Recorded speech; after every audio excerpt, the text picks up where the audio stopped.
Hello, my name is Anthony, and this is my senior speech. I want to tell you a little bit about how I grew up. For a long time, I was treated different from others. I grew up in a mixed family in a primarily white community, and I had dyslexia, a learning disorder. The first time I was treated differently from other kids was in elementary school. I was a grade behind in my reading level. My teacher, Ms. Bernhardt, considered me to be a lost cause from the start. She wouldn't even try to teach me. She would give me toys and put me in the corner while she taught the rest of the class. I didn't realize she was neglecting me because I was just happy to play with toys while everyone else worked. When it came to my peers, I acted myself. I could be quite prideful, especially in my heritage. I didn't see a problem with how I acted until kids started to insult me for being me, calling me calling me gay, making fun of my Asian eyes, along with other racially driven driven insults. I must have stuck out too much. I thought there was something wrong with me. Was I really gay? I wanted the approval of my peers. I wanted to be everybody's friend. I tried to change myself. I sat at the lunch table with all the cool kids and tried to impress them. But I would only make a fool of myself. They never accepted me or invited me to anything. I've had a lot of friends that were only friends when no one else was around. Luckily, I was able to find community within my school. I was befriended by the only other three Mexican kids in my grade at the time. They accepted me for who I was. And we would talk about, sorry, they accepted me for who I was, and we would talk about and make fun of our shared culture. Something none of us could do anywhere else at school. We would talk endlessly about swearing in Spanish, our grandmas, aunts, and more than often, food.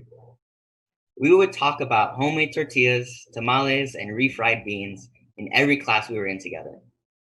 We would even get told on by other students for talking about grandma's tamales too much. It was funny because now everyone else felt left out because they didn't know what tamales were or whatever else we talked about. I was able to regain my pride in myself and find my people. If I can impart any wisdom onto you all, it would be accept who you are, don't let others tell you who you can be, and find your people. Individuals who can accept you and connect with you. These people will be well worth your time to search for. As obvious as it may seem, it is a lesson often overlooked, and many learn the hard way.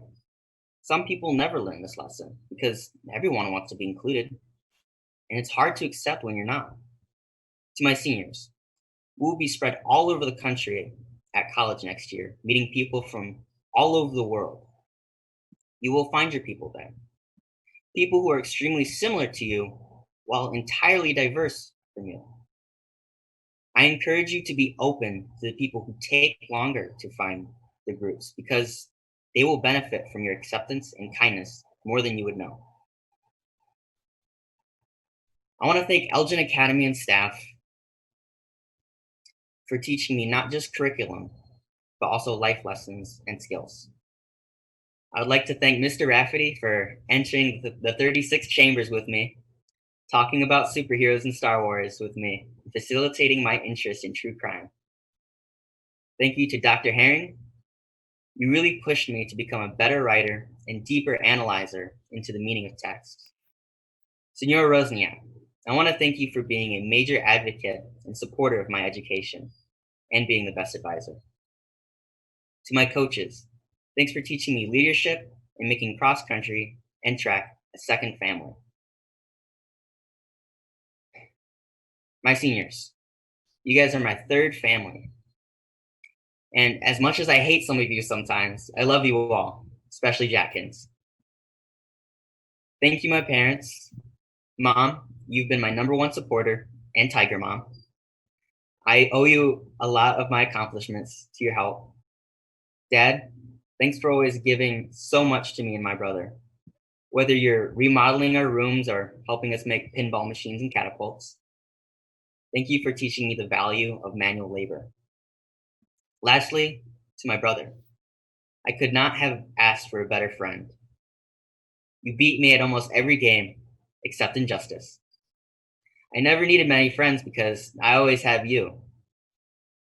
I'm glad I don't have to say goodbye to you this fall because that would really suck. I get to have another 4 years with my best friend.